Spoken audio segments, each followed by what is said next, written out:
মা মা নামক মানুষটার কাছে শত বায়না শত আবদার কাজ করে প্রত্যেকটা সন্তানের। মা আর ভাই মিলে এসেছিল, কয়দিন থেকে গেল।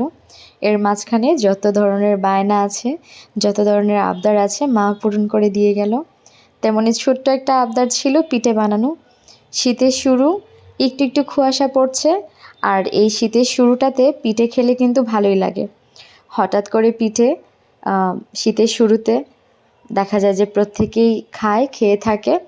আর এই টাইমটাতে সন্ধ্যার সময়ে একদম রাস্তায় বের হলে স্ট্রিট ফুড হিসেবে পিঠের একদম মেলা বসে যায়। আজকে বানিয়েছিলাম নারকেল পুলি, আর মা এখানে আমাকে হেল্প করে দিচ্ছিলেন।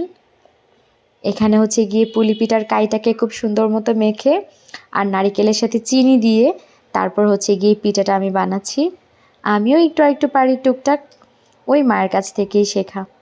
এবার হচ্ছে গিয়ে পিঠাটাকে ভালো মতো চেপে চেপে একটা কর্নার থেকে একটু ডিজাইন করে নিচ্ছিলাম। এই পিঠাগুলো সাজে করে অনেকে ডিজাইন করে, কিন্তু সাজে করে ডিজাইন করার চাইতে আমি হচ্ছে গিয়ে হাত দিয়ে করাটাই বেটার ফিল করি। তাহলে সুন্দর নিজের মতো করে নানান ডিজাইন দেওয়া যায়। এখানে একটা পুলি রেডি হয়ে গেল।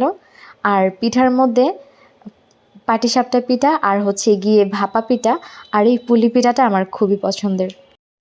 আমাদের সাথে সাথে আমাদের এই ময়না পাখিটাও পিঠা বানাচ্ছে। পরিবারের যে কোনো কাজে তার নাড়াচাড়া, তার ছটফটানি থাকবেই। এই যে সুন্দর মতো একটা পিঠে বানিয়ে নিল।